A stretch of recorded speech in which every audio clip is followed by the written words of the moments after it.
I never thought my life would get tangled up with someone else's darkness, especially not at a job where I was just trying to make enough money to keep going. I was 20, stubborn, and running on fumes most days, trying to balance full-time work with evening classes at a tech school on the other side of town. My shifts ended late midnight sometimes, and my mornings started before sunrise. Back then, I was working as a cook at Rusty's Brick Oven, a small but busy pizza place tucked on the corner of Jefferson and Pine in Red Brook, Oregon. It wasn't glamorous, but it paid better than the fast food place I'd worked at in high school. And the owner wasn't a jerk, which is more than I can say for a lot of places. By the time this happened, I'd been there just long enough to get comfortable, too comfortable, maybe.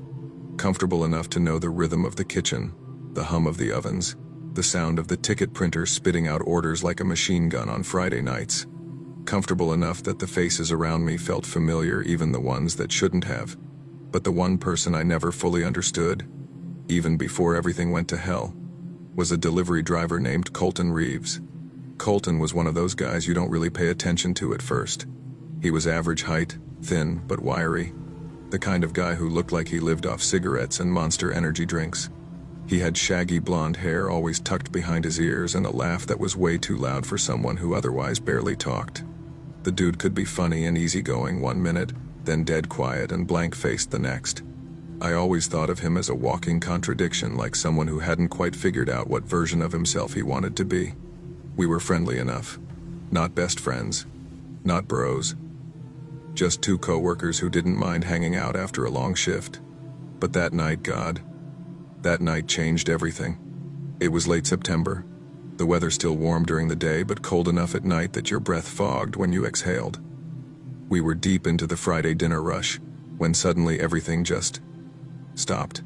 The phone stopped ringing, the dine-in orders dried up, and for the first time all week, the kitchen wasn't drowning in a sea of pizza boxes. Around 9:30, Marla, our manager, popped her head into the kitchen. "Hey," she said. "Slow as hell tonight. Corporate doesn't want to pay labor for you two standing around. You and Colton can clock out."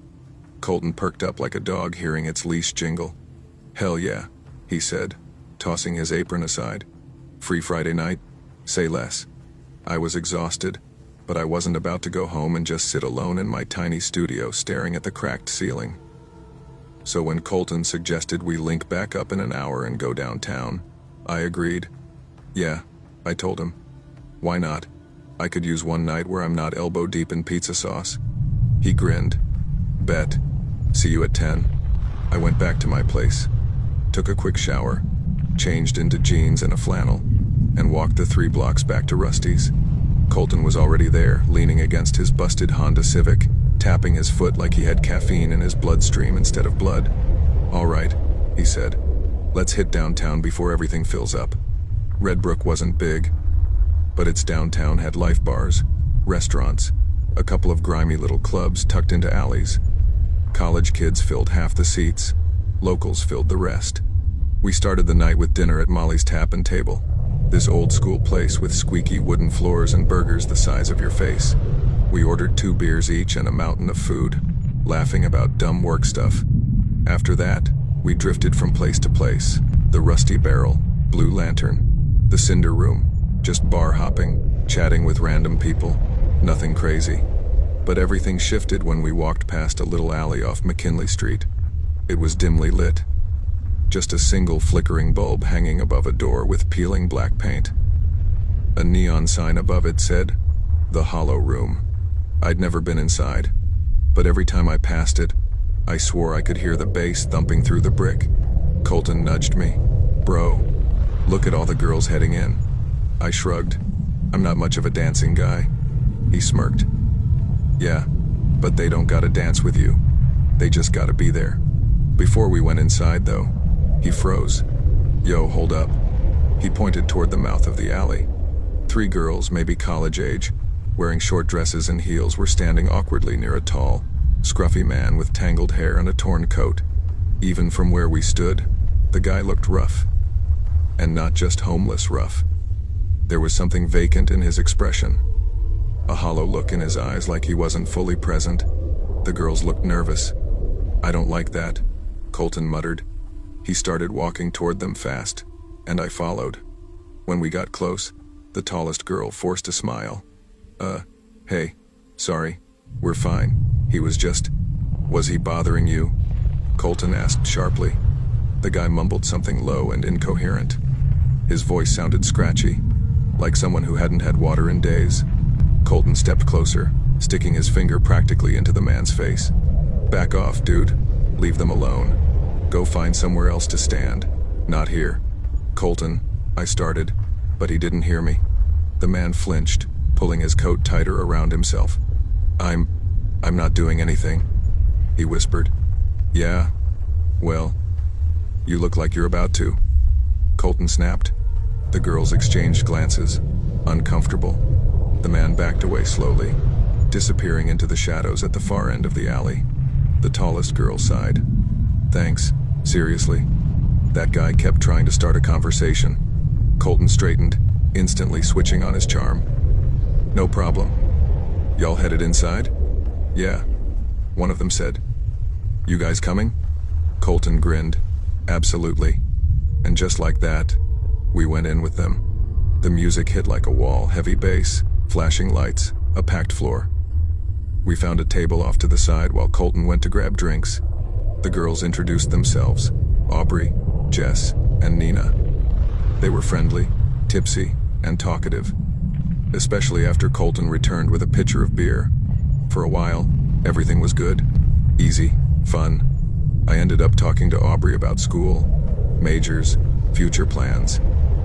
It felt natural, real, even, but everything good has an expiration date, and ours came at last call. The girls said they needed the restroom before we left. They'd agreed to go back to Colton's for one more drink. 15 minutes passed, then 20, then 30. Colton's face shifted from confused to annoyed to outright furious. The hell is this? He snapped. They're playing us. Dude, I said gently. Maybe they just left. It happens. He slammed his hand on the table. This is bullshit, man. I bought them drinks. I talked to them. I protected them from that crackhead earlier. And this is how they repay me? Colton, I said quietly. It's not that deep. Oh, it's deep, he growled. It's disrespect.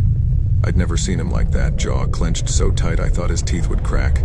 Eyes blazing with something way darker than drunken frustration. Let's call a cab, I suggested. Go home, sleep it off. Whatever, he muttered. I stepped outside, phone to my ear, calling for a cab. When I hung up, I turned to tell him. He was gone. At first I thought he was just drunk wandering, but then I heard shouting down the block. Not normal bar night loud, angry loud. I sprinted toward the sound. As I rounded the corner, my stomach dropped. Colton was standing toe-to-toe with the same homeless man from earlier. Except this time he wasn't yelling to protect anyone, he was yelling to hurt. Get a job, he screamed. Stop harassing people who actually work for a living. I wasn't bothering, the man stammered. Colton shoved him. Hard. Colton, stop, I yelled. He didn't hear me, or he didn't care. The first punch landed so fast I barely registered it. The man crumpled.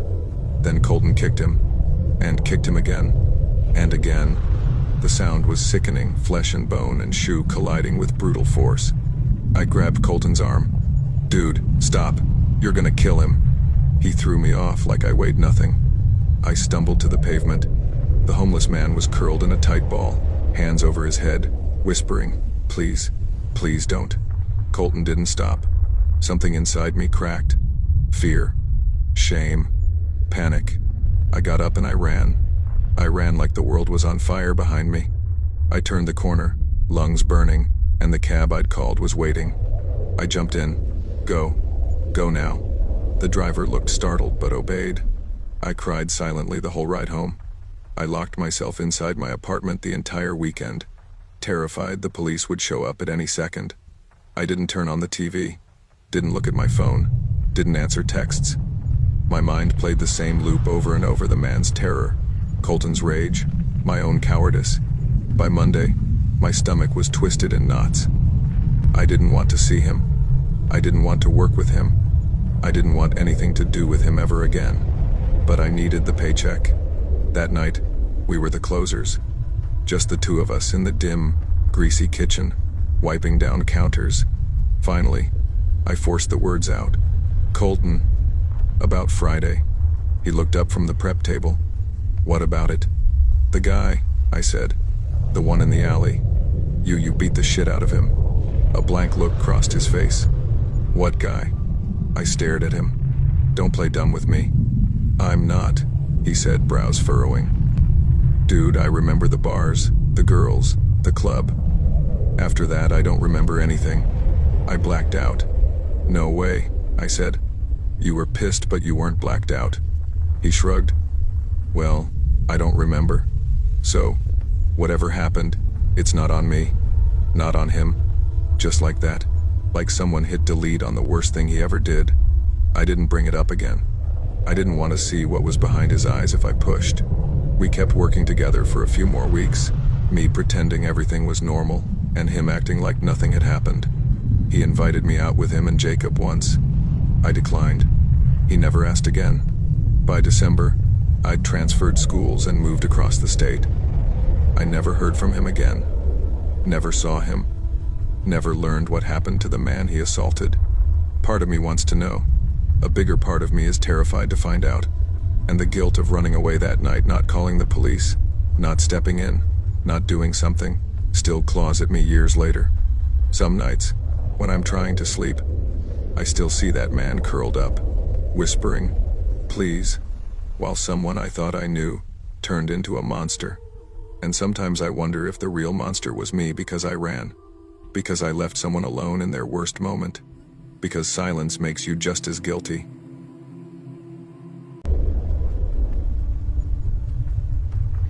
I never thought a part-time retail job at a bargain store in coastal Florida would stick with me for the rest of my life. But that year at Suncoast carved itself into my memory in a way nothing else has. At the time, my husband had just been laid off from the marina where he worked, and money was tighter than a jar lid screwed on by someone who didn't know their own strength. Bills were piling up, rent wasn't forgiving, and Florida heat somehow makes everything feel more expensive. I remember sitting at the small dining table in our cramped Clearwater apartment, looking at overdue notices and doing that little slow exhale you do when you're trying not to freak out. My husband squeezed my shoulder and said, "We'll get through this. We always do." But I knew that meant I needed to find something, anything fast. So I applied everywhere within a 30-minute drive. Grocery stores, gas stations, discount shops, fast food joints. Suncoast, a big, messy, always understaffed discount store on the edge of town, was the first to call me back. When the manager offered me the job, she said, "We ain't fancy here, sweetheart.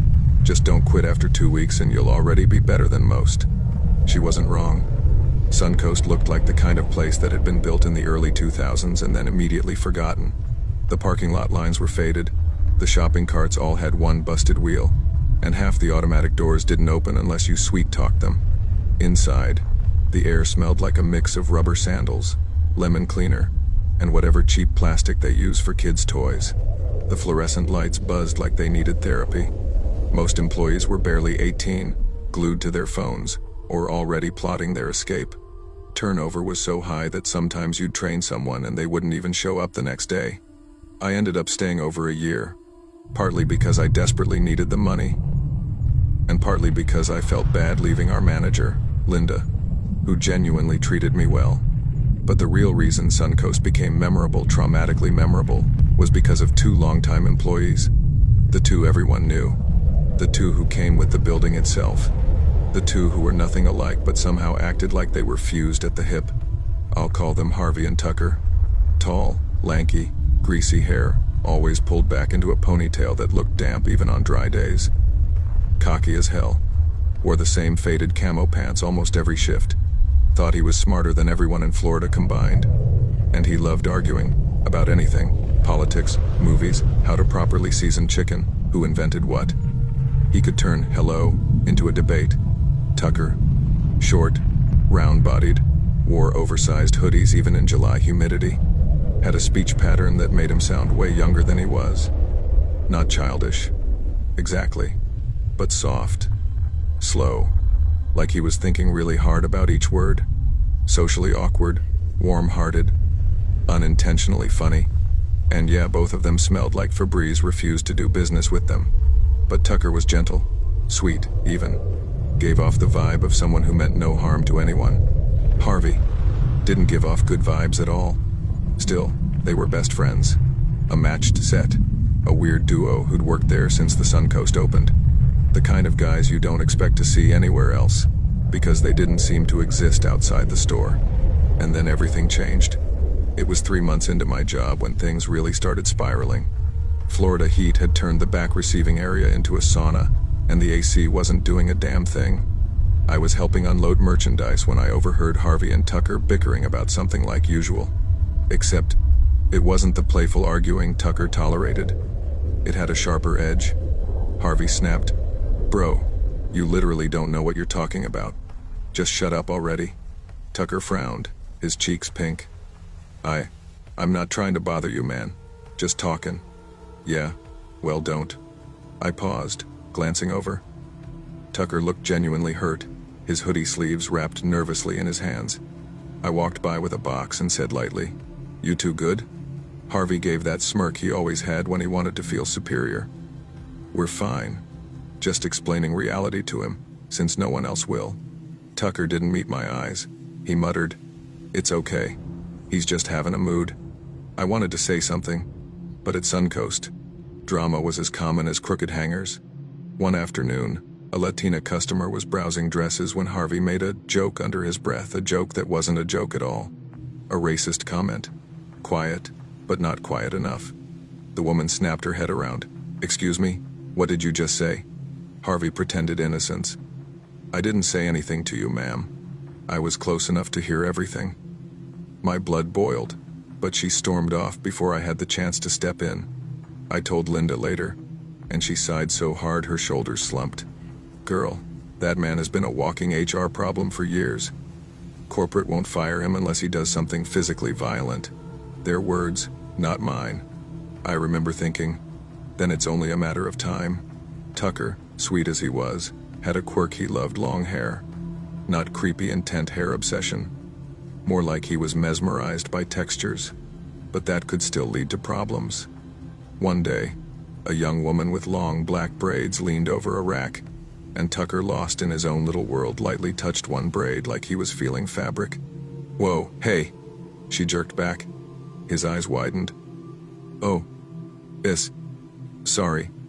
I didn't mean I like hair." Her boyfriend puffed up like a bull ready to charge. "You touch my girl again and I'll..." "Sir." I stepped between them immediately, hands out. "He didn't mean it. I swear. He didn't mean anything by it." Luckily, she calmed her boyfriend and said quietly, "My son is autistic. I recognize the energy. Just tell him he can't do that to strangers." After she left, I pulled Tucker aside gently. "Buddy, you can't touch people's hair, ever. Even if you just like the way it feels." His face fell. I wasn't thinking. "I'm sorry." "I know," I said. "But you gotta be careful, okay?" "Okay," he whispered.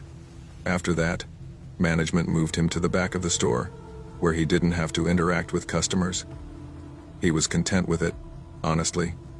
Said it made him less nervous. A week later, after Harvey's racist comment incident, Linda moved him to the back too. "Perfect," he grumbled. "Stuck with the only person here who's dumber than a box of soggy fries." Tucker didn't respond. He just kept organizing stock, quietly humming.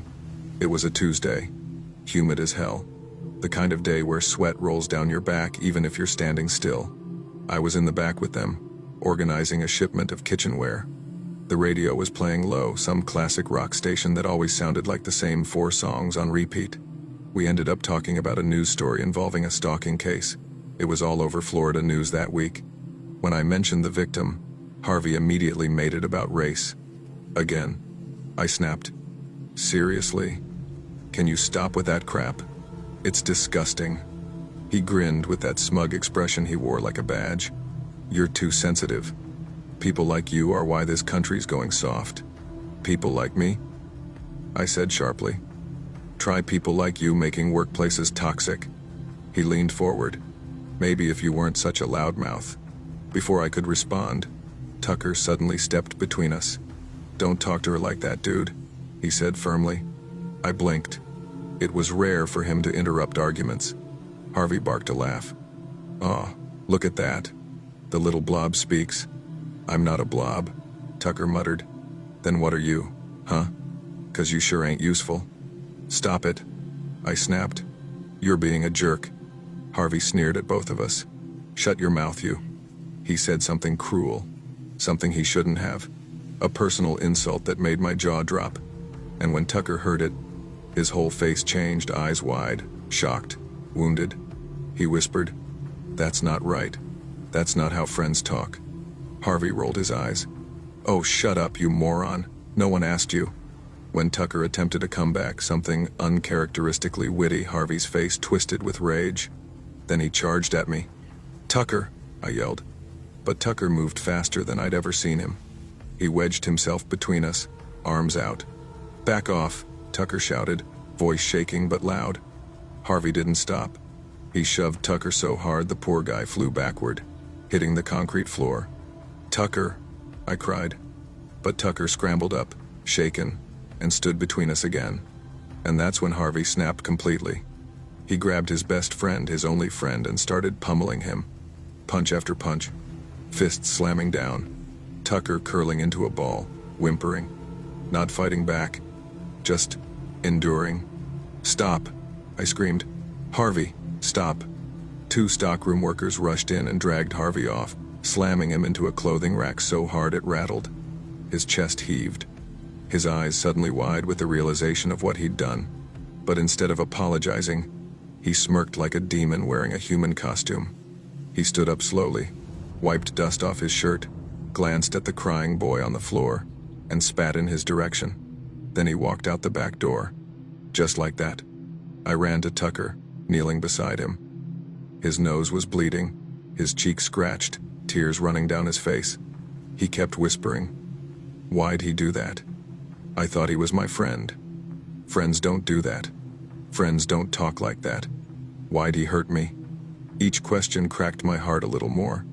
I held him while he cried, not caring that we were on a dirty warehouse floor, not caring about shifts or boxes or anything else.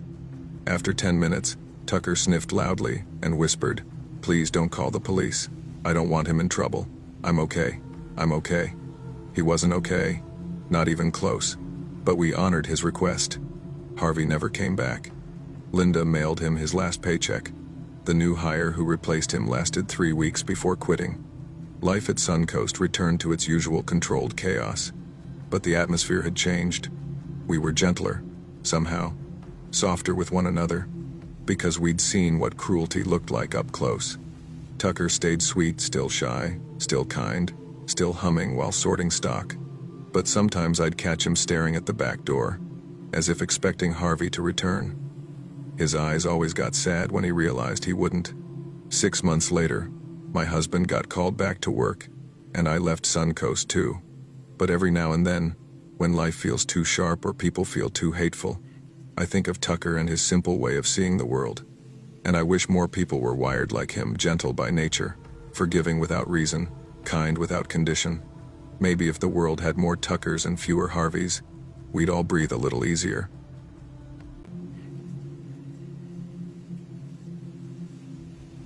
I still don't know the exact moment everything went wrong, but I can tell you the moment everything started. I had just turned 30, living on the outskirts of Fresno, California, in a tiny rented duplex, sandwiched between almond orchards and dusty back roads that never really felt like home. I'd moved there a few years earlier for work, nothing glamorous, just management-level hospitality in a large, hybrid shopping facility. It wasn't a mall exactly, more like a big open-air retail center, with a grocery anchor on one side, a cafe, a few random stores, and a large staff-only corridor system behind everything. It wasn't a dream job, but it paid the bills. And honestly, I liked the routine. I liked knowing where every mop, key, and panic button was. I liked my regulars. I liked the coworkers who felt almost like an odd little family. Back then, I didn't really think about danger. I thought Fresno was quiet enough, big enough to keep you busy, Small enough that real horror felt like something that happened in Los Angeles, not here. But I was wrong.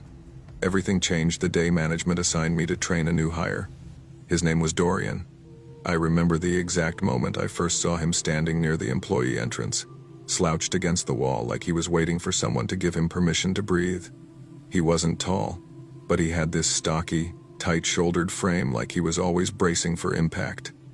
His hair was black and chopped unevenly, like he'd cut it himself with dull scissors. But what struck me most were his eyes. Not angry, not cold, just fixed, wide, unblinking, like he was analyzing everyone without blinking once. "Hey, you must be the trainer," he said. His voice surprised me. Calm, flat, no emotion at all.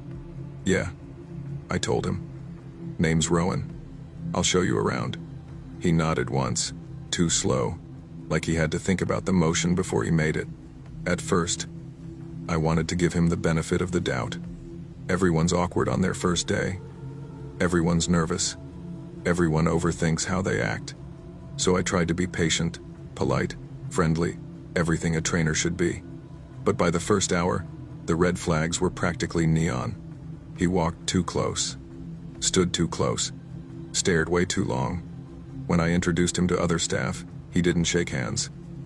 He just looked at them with that same intense, searching stare as if he was trying to figure out what they were hiding. Still, I pushed on. "All right, Dorian, let me show you the back corridors." He followed silently.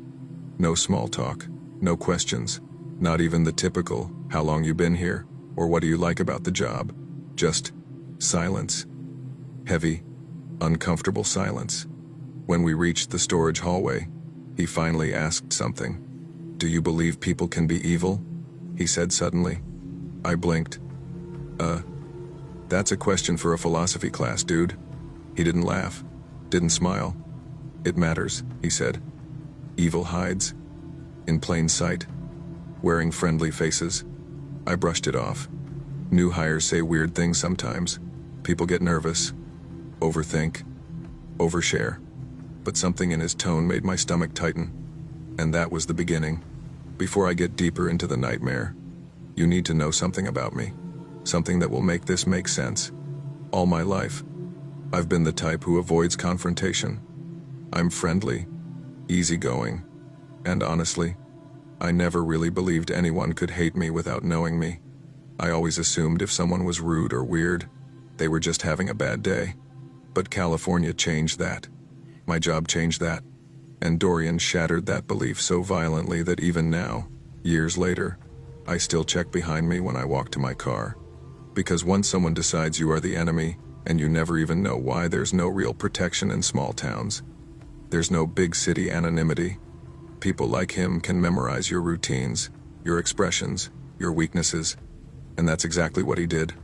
About a week into training, I started noticing he always seemed to know where I was. Even when he wasn't scheduled near me, he would appear.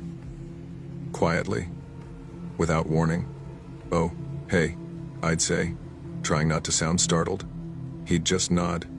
Once, when I was in the stockroom sorting returns, he slipped in behind me and said, "You hide your real self well." I froze. "What does that mean?" "You pretend to be kind so people don't see what you really are. What I really am." My voice cracked a little. He stepped closer. "You know, the hairs on my arm stood straight up." I told him firmly, "Back up, man.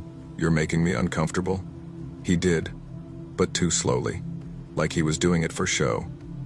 Like he wanted me to see that he was choosing to obey this time. I reported it to my manager. My manager, good guy, but a little too optimistic, told me, "He's probably socially awkward. Give him time." But time didn't help. He never raised his voice. Never cursed. Never touched me. But everything he did felt like a psychological chokehold. He'd appear behind me silently. He'd stand across the hallway watching me without blinking. He'd ask unsettling questions like, "Do you think you deserve forgiveness? Do you ever feel like someone's watching your sins? Do you believe justice finds everyone?" One day, when I was grabbing my lunch from the break room fridge, he came in and said quietly, "You should stop wearing that necklace." I instinctively reached for the small charm under my shirt, the only piece of jewelry I wore daily. Why? Why? It offends me. It's just a necklace, dude. He tilted his head. Nothing is just anything. I swallowed hard. Something in his tone was different this time. More aggressive. More confident. Like he'd decided something about me and nothing I said would change it. I reported him again. This time, management warned him formally. One more incident, and you're done.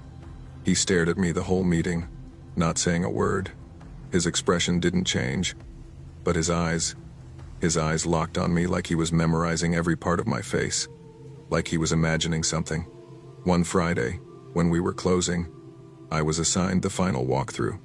Lights off, doors locked, security checks, routine stuff. The back corridor behind the cafe was dim and creepy at night, even on a normal day. You could hear every echo, every shift of the building, every hum of machinery. As I was checking the last door, I heard footsteps. Slow, heavy, purposeful.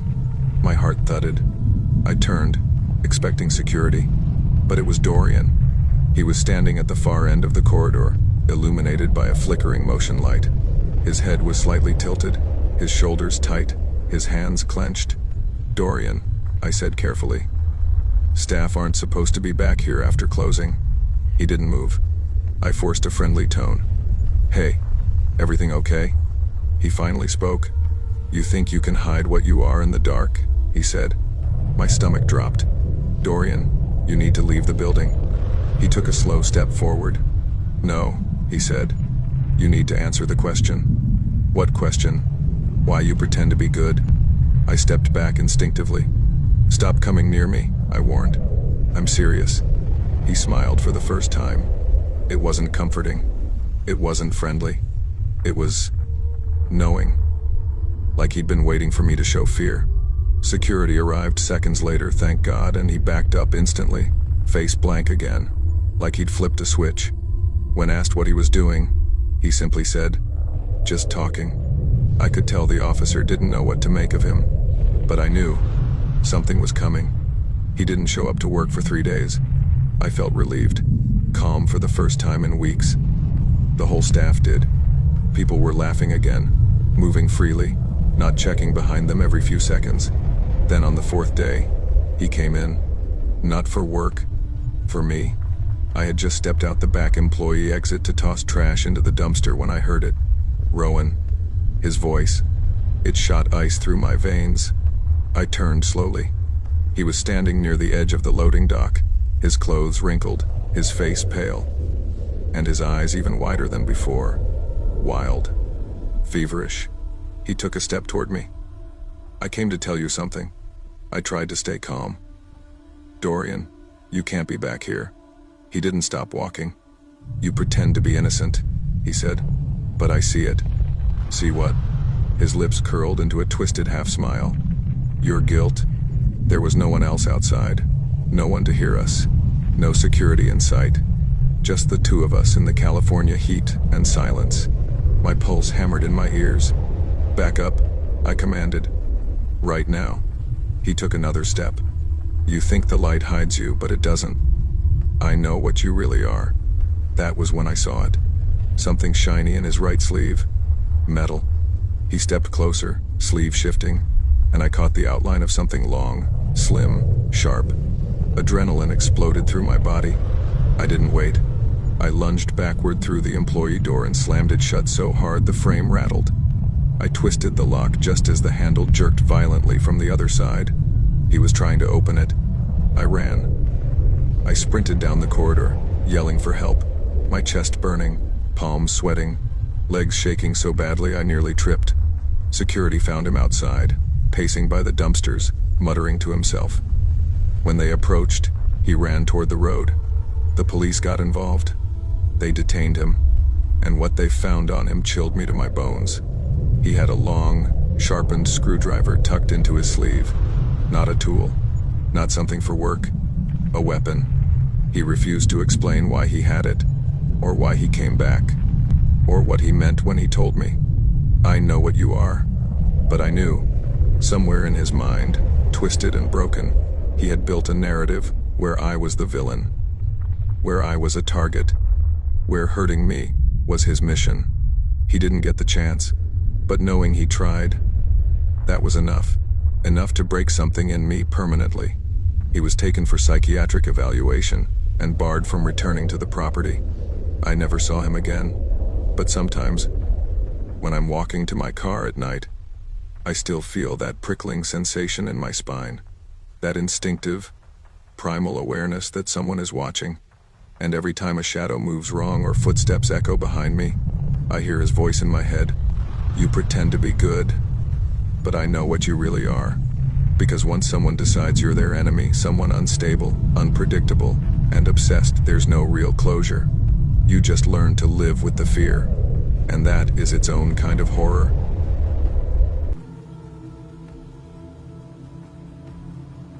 I never thought a factory job would be the place where my life nearly ended.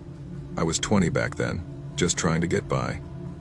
My parents had moved 3 states over after my dad switched jobs, but I wasn't ready to start over somewhere new. I'd stayed behind in our small Midwestern town, renting a shabby studio over a laundromat.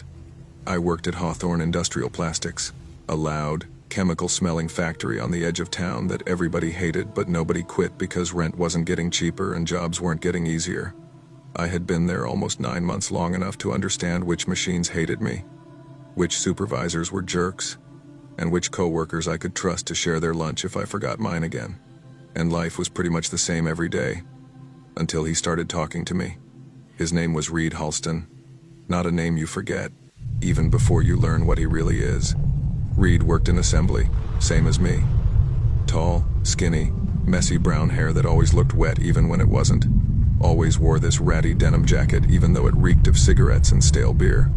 He talked with this rough, gravelly voice like he'd swallowed a handful of rocks at age 10 and never recovered. He wasn't popular. People said he was off. Not dangerous, just off. He kept to himself most days, but once he started talking to you, it was like he latched on and decided you were his person now. And lucky me, he picked me. It was a freezing Tuesday morning, around 5:48 a.m. I remember the exact time because shift change hadn't fully happened yet and the time clock always lagged behind by 2 minutes.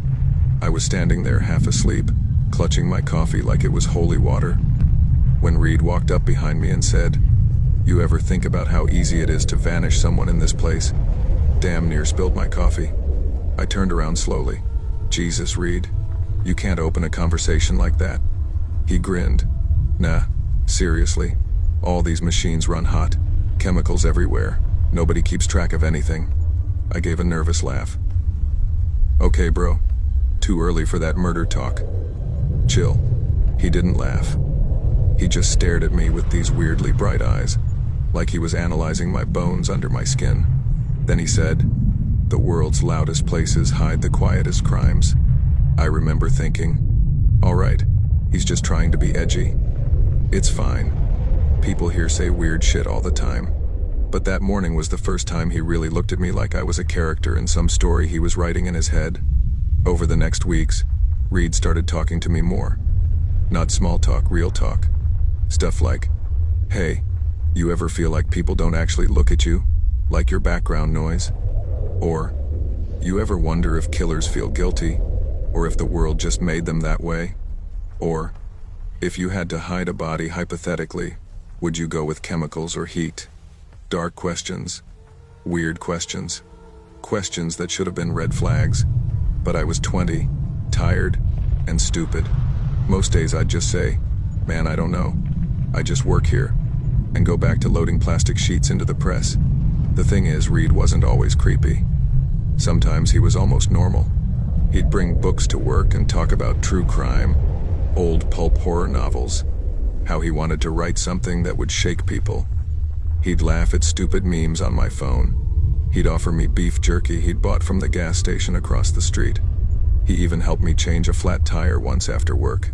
I think that's what made everything so dangerous. Monsters aren't scary when they look like monsters. They're scary when they look like people you think you can trust. It was a Thursday during second break. Everybody was in the break room arguing over whether the snack machine ate your money on purpose. I was sitting with Reed at a table near the back. He had a little black notebook in his hands, the cover all cracked and peeling.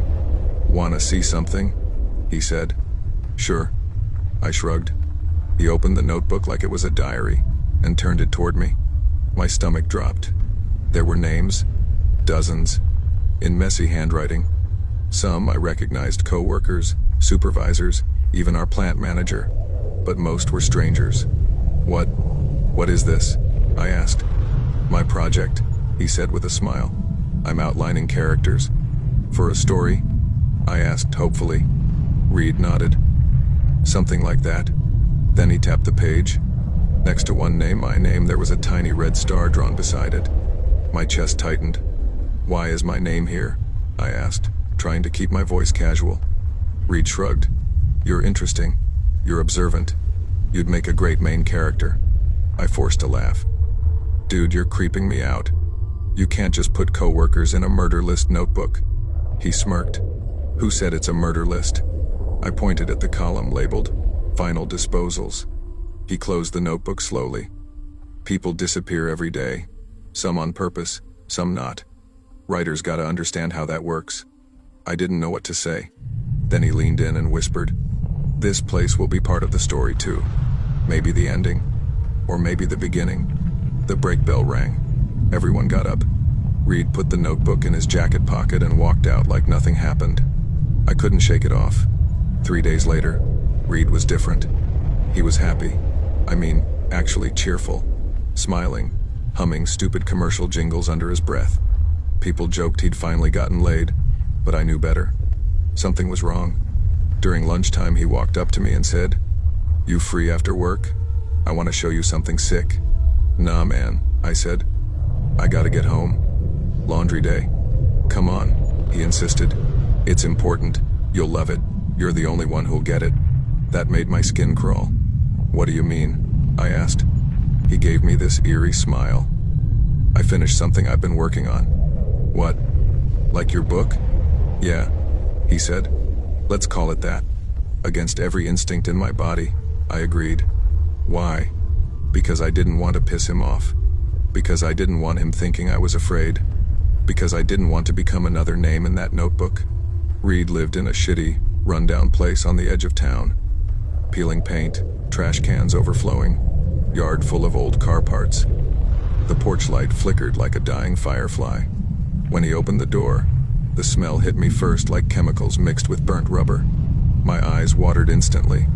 "Sorry," Reed said. "Been working on something in the basement. Ventilation's crap."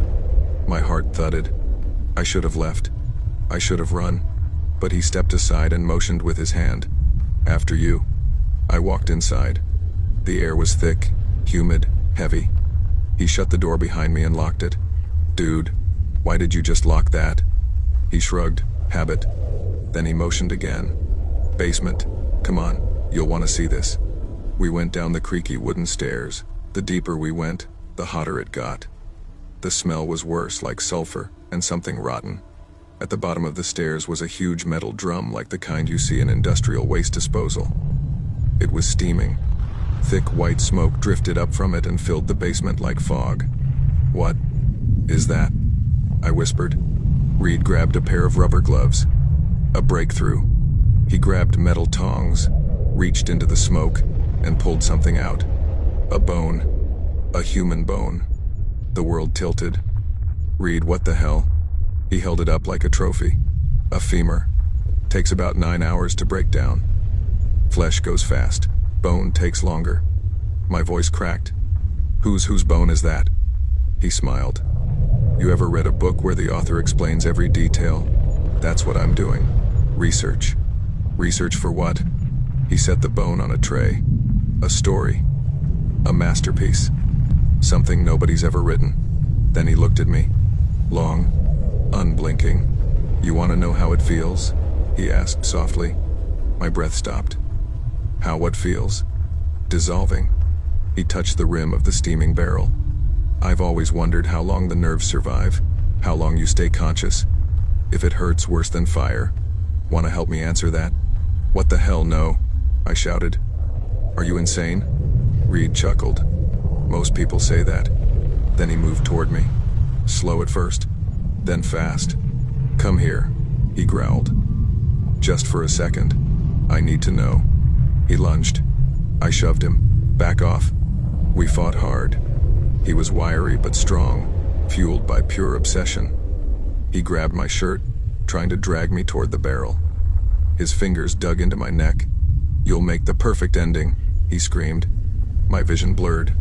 I was seconds from going in. Then something snapped inside me. I swung my elbow into his jaw. He stumbled. I grabbed a pipe from the tool bench and slammed it into his shoulder. He screamed. I shoved him again, this time harder. He lost balance and fell headfirst into the steaming barrel. There was a splash, a horrifying hiss, a scream that lasted maybe 3 seconds. 3 seconds of pure hell. Then silence. I didn't look inside. I ran out of the house, shaking so hard I couldn't dial my phone. I didn't call the cops.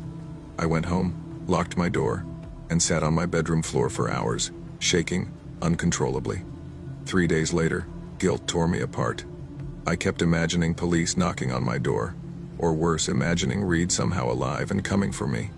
I told myself I needed proof. I needed to know he was gone. So I drove back to his house. The front door was still open, exactly how I left it. Inside, the smoke was thicker.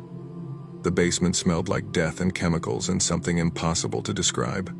I went down the stairs with trembling legs. The barrel was still there. Inside was sludge, dark, bubbling sludge, and pieces, small, melted pieces of what used to be Reed. My stomach flipped. I ran upstairs and vomited in his sink. I should have left. I should have called the police. But fear froze me again. Then I noticed something on the table near the basement door. His notebook. The black one. I picked it up, flipped through it. Names, descriptions, methods, and then a section titled, "Next Chapter." The narrator. Under it, a detailed plan of how he intended to lure me, what he would tell me, where he would kill me, how long he expected me to last in the barrel, how he planned to retrieve my bones afterwards. The last line read, "He won't scream at first. He'll try to talk. Most do." My hands shook violently. He had written it before he invited me over. His story wasn't fiction. It was a script he was trying to follow, and I was supposed to be the ending. I finally went to the police. They thought I was lying at first until they searched his house. They found barrels filled with chemicals, dissolved remains of 3 other people, tools, gloves, goggles, notebooks filled with chapters of his so-called novel, sketches of the factory layout with routes for abducting coworkers, and a full page dedicated to me. The detective said I was lucky to be alive. One asked, "Did you argue with him recently? Upset him somehow?" I shook my head. "No. He just picked me." The truth? I still don't know why. Maybe he thought I'd be easy. Maybe he thought I'd be interesting. Maybe he just liked me too much, or not at all. Some people kill for reasons. Some kill for stories. Reed killed for both. It's been years. I moved states, changed jobs, changed everything. But some nights, especially when things are quiet and the world feels too still, I remember his voice saying, "The world's loudest places hide the quietest crimes." And I wonder, how many people like him are out there, writing stories in their heads, waiting to make someone their final chapter? How many notebooks exist that will never be found? And how close was I to disappearing entirely? 3 seconds. That's all it took for him to die. And that's all that separated my story from ending in that basement too. I always thought I had a pretty solid read on people. Working different jobs since I was 17, you eventually get good at reading facial expressions, moods, and the kind of energy someone brings into a room.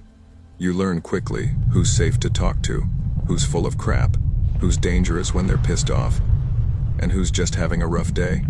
But none of that meant anything when I met Jared Cole. I didn't know it then, but meeting him was the beginning of a slow burn nightmare I'd only recognize once it was far too late.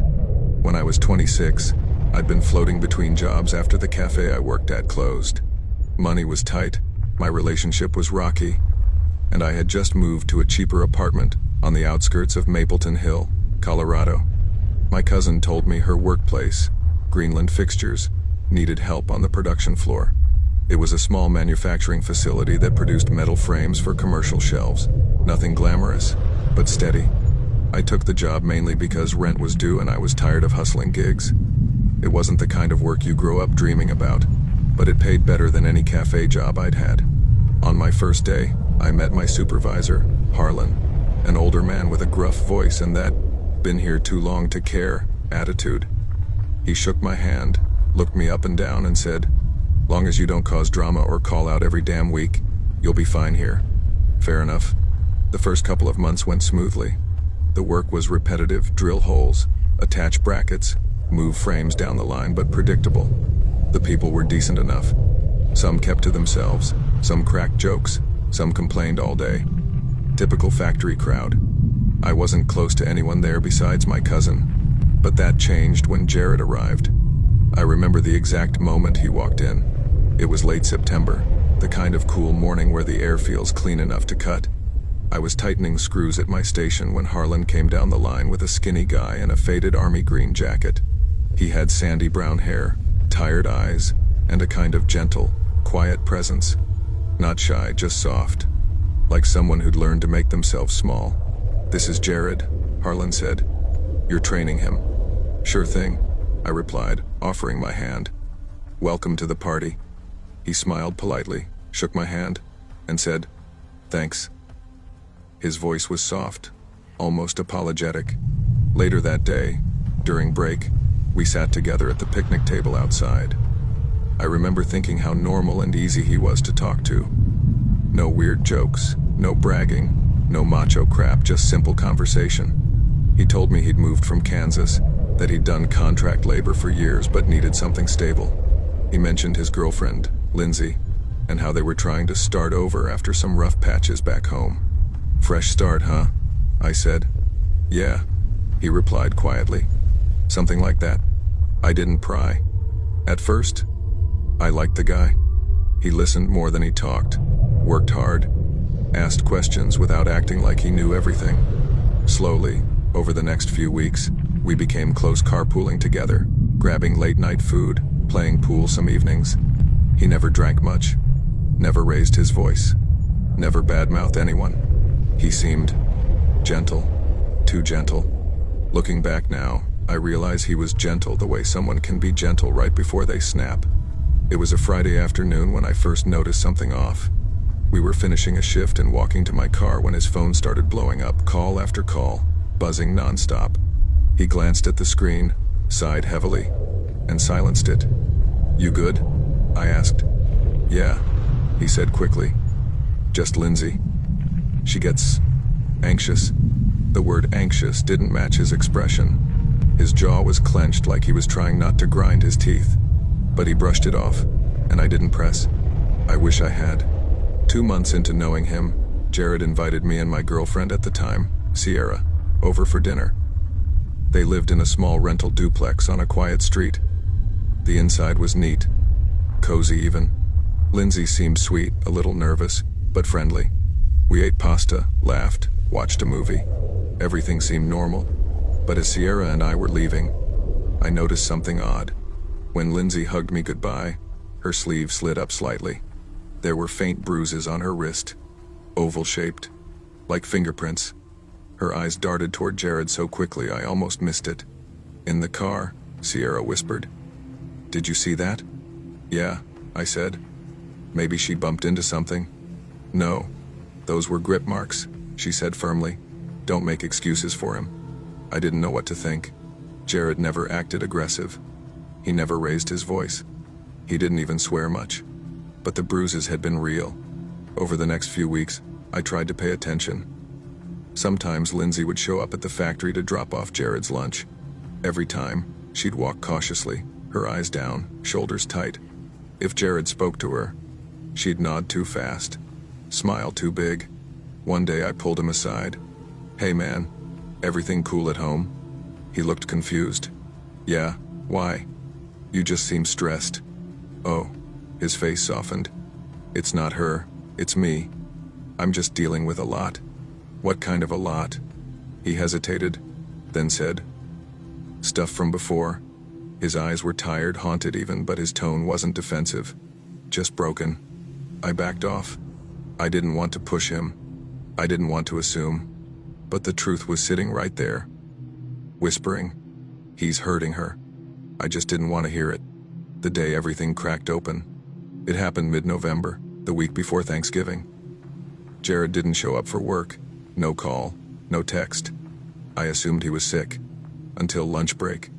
I walked outside and saw a familiar green jacket lying on the ground near the employee parking lot, the same jacket Jared always wore. I picked it up. There were dark stains near the collar. Dried. Reddish brown. My stomach twisted. I looked around. Nothing. As I walked back inside, I nearly collided with Lindsay. She looked pale, exhausted, and shaken. "Oh hey," I said. "You okay?" She swallowed hard. "Is Jared here?" "No. We thought he called out. He never came home last night." That stopped me cold.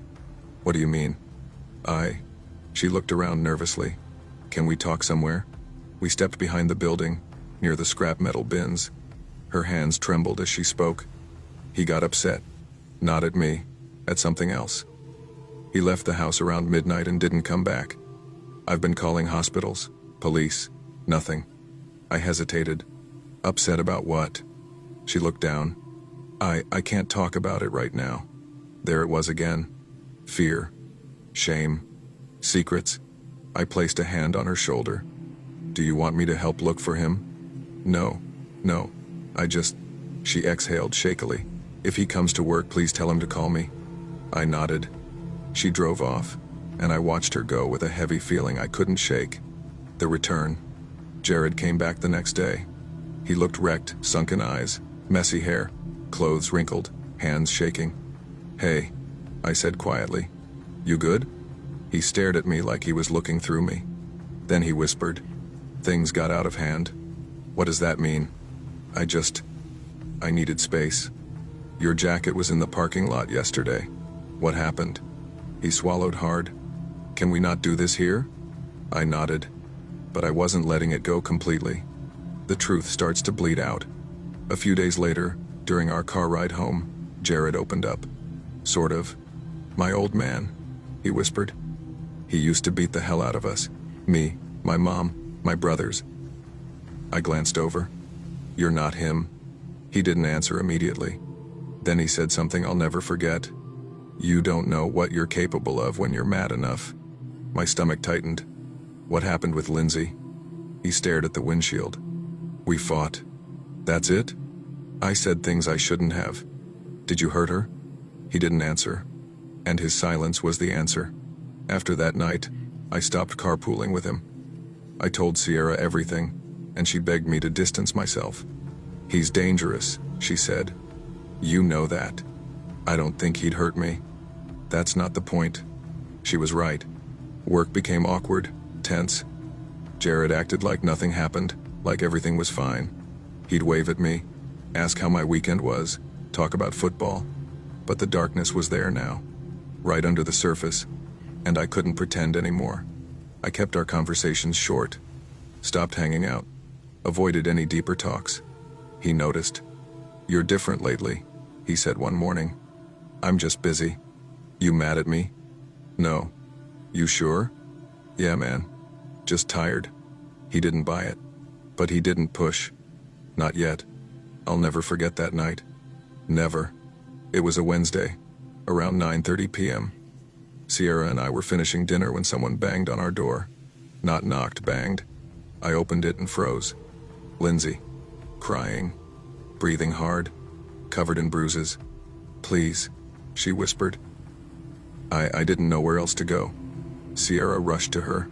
"Oh my God, come in. Come in. What happened?" Lindsay collapsed onto our couch, shaking violently.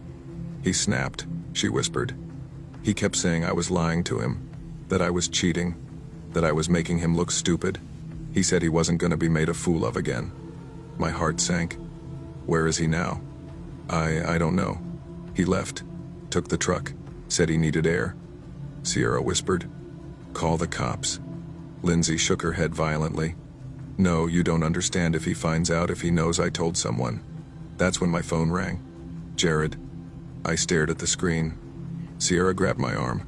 Don't answer. But I did. Hey, I said cautiously. His voice was eerily calm, too calm. You home? Yeah. Good.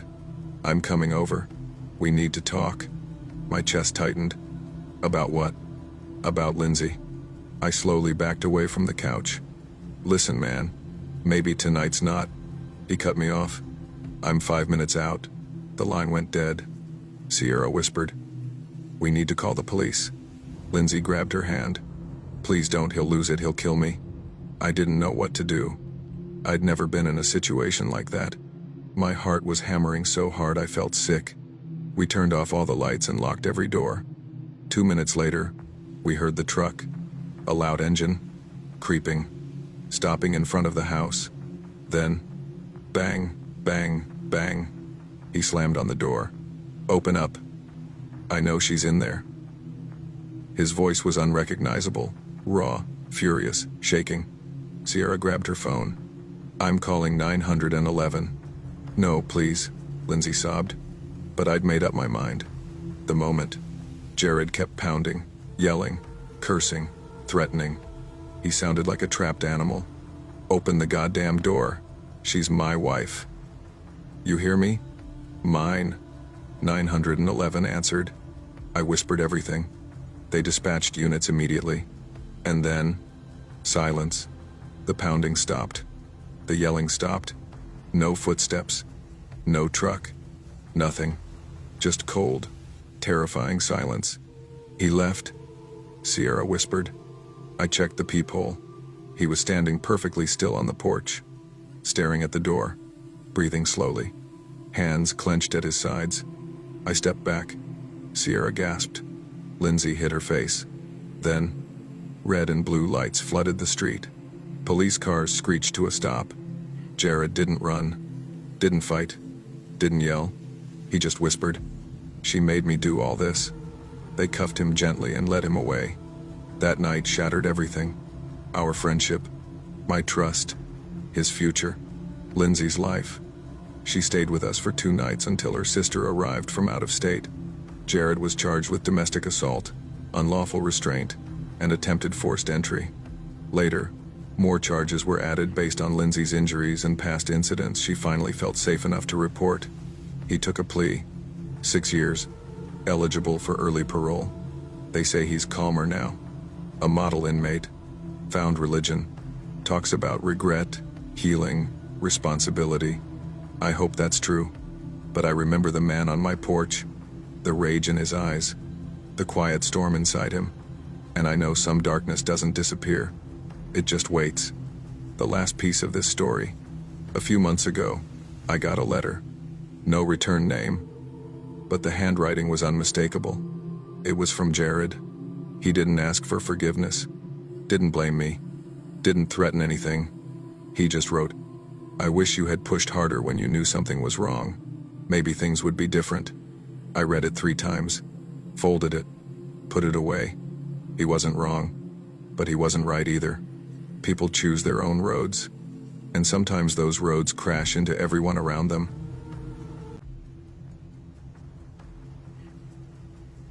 I never thought a job at a tiny 24-hour gas station would end up being the most terrifying chapter of my life. Back when all this happened, I was 17, living in a boring little town called Redline Creek, the kind of place where everyone knows everyone else, and nothing ever changes except the price of cigarettes. I just quit a grocery store job because the manager kept cutting my hours, and my mom was pushing me to find something steady. Steady, in a town like mine, meant gas stations, dollar stores, and fast food. So when I saw a "Help Wanted" overnight cashier sign taped crookedly to the glass door of Quick Pump Mart, I figured it was a sign from the universe. It wasn't. It was a warning.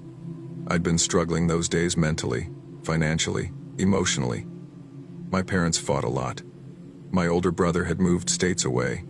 I barely saw friends anymore since most left for college, and I was stuck juggling school with whatever work I could find.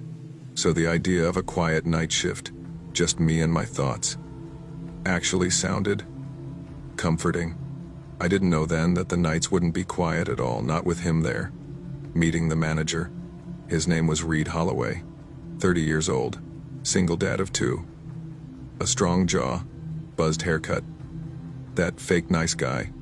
Smile you notice before you notice anything else. At first glance, he looked like someone you'd trust to help jump your car. By the end of my first week, I knew better. He hired me on the spot after a 5-minute interview at the back counter, sipping a Monster Energy drink while barely looking up. "Yeah, you seem cool," he said, waving me off. "We need someone who can handle the night shift. Don't be late, and don't steal." That's it. That should have been my red flag. But I needed the job. The first few shifts. My first night shift went fine. I stocked shelves. I mopped floors. I learned how to reboot the ancient register whenever it threw a tantrum. Reed showed me how to clock in, how to count the drawer, how to lock the freezer door without breaking the handle. All normal. But he also hovered. A little too close. A little too long. Whenever I bent down to stock candy or cigarettes, I felt his eyes dragging over me. When I stood too close to the warmer, he'd slide a hand onto my shoulder to move past. He would compliment my hair, my clothes, my smile, things managers are never supposed to comment on. But I brushed it off. I told myself I was overthinking. Until the night things changed. It was a dead Tuesday morning, around 2:30 a.m. Only 2 employees worked overnight, me and Reed, until the morning shift came in at 6. That meant hours trapped in a small store with a grown man who was way too interested in me. I'd been cleaning the coffee area when Reed came behind the counter, leaned against it, and smirked at me. "You know," he said, his voice low. "You're the only one here who actually makes this place enjoyable." I laughed awkwardly. "I'm just doing my job." "Nah," he insisted, pointing at me with his Monster can. "You're special. Got that. Good energy. Makes the night go faster." He stepped closer. Too close. I stepped back. He noticed. "What? I'm not allowed to give compliments now?" he said, raising an eyebrow. "It's not that," I muttered. "Just tired." "Tired?" He chuckled. "Then come, hang in the back for a minute. We can take a little break." "I gotta finish restocking the cooler," I said, grabbing a box just to look busy. He reached out and touched my arm, his fingers cold and grimy from counting money. "You don't gotta be scared of me," he said softly. My whole body froze. "I'm not." "You are," he interrupted. "But you don't need to be." I swallowed hard and stepped away. Something in his smile shifted, tightened. That was the first time I felt actual fear. 2 nights later, it got worse. We were alone again, like always. I was restocking the walk-in cooler, the cold air stinging my face, when the heavy door swung shut behind me. I spun around, half expecting a customer. But it was Reed. He leaned against the door with his arms crossed. "You've been avoiding me," he said. I forced a laugh. "No, I've just been busy." "Don't lie," he said. "You barely talk to me unless you have to." He stepped closer. Ice crawled up my spine. "Reed, can you?" He cut me off again. "You're just stressed. I get it. I can help you relax." His tone dipped into something low, something slimy. I stepped back until my shoulders hit a metal shelf. Cold cans rattled behind me. "Reed, let me out." "You don't gotta play hard to get," he whispered. "Just say yes. You don't know how good I'd be to you." "No." It came out shaking. His jaw tightened. He didn't move. "Don't do me like that," he muttered. "I've been nothing but nice to you." My heart pounded. The cooler suddenly felt too small. Then, a customer walked in the store. I thank God for that sound every day. The door alarm beeped. Reed jerked his head toward the front, cursed under his breath, and stepped aside.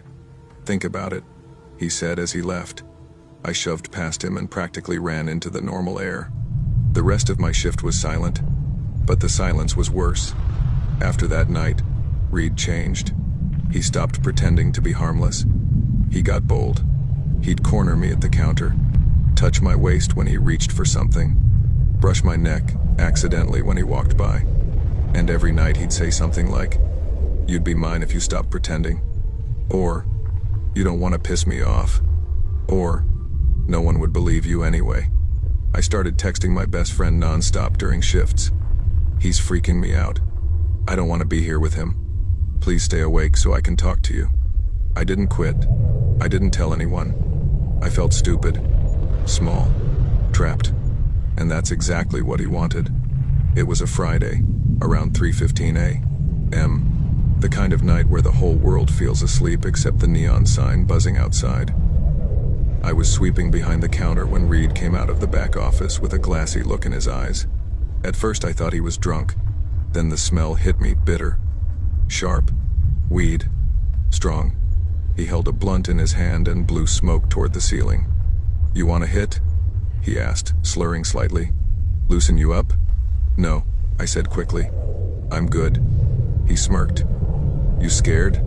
"I just don't want to. I'm working." "You're boring," he scoffed. "Come on, I'll make it worth your while." I took a step back. "Reed, stop."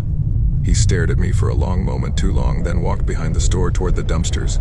Something in my gut told me to go home, to run, to leave everything behind.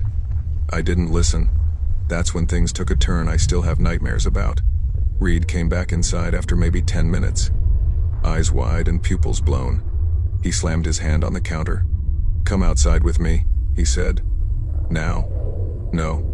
His face twisted into something ugly. "Don't be stupid. Just come out back.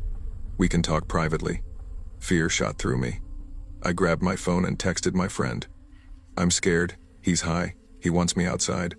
Then I stepped out from behind the counter, slowly keeping distance between us as we walked toward the door. The second I opened it, the smell of weed hit me like a wall. I walked toward the trash bins and started tossing bags in just to look busy. Reed leaned behind the dumpster, flicking ashes onto the concrete.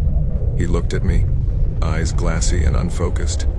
"You know," he said, "if you wanted to make more money, there's ways."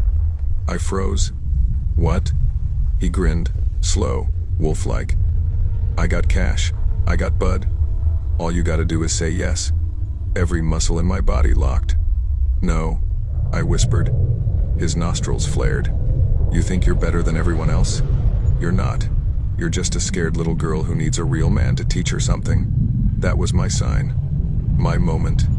My instinct screamed, "Run. Now." I dropped the trash bag, backed away, and didn't look back.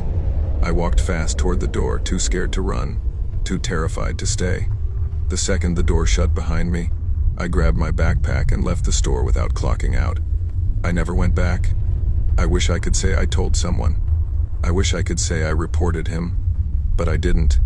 I kept it quiet, buried it, told myself it wasn't that bad.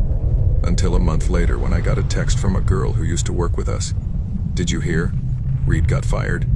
He messed around with a 15-year-old who worked weekends. My stomach dropped. I realized then that he didn't stop when I left. He just moved to someone more vulnerable. And that guilt still haunts me. I don't work at gas stations anymore. I don't work nights. And I never ignore my instincts. If something feels wrong, it is. And if someone makes you feel unsafe, speak up. Tell someone. Tell anyone. Because silence protects them, not you.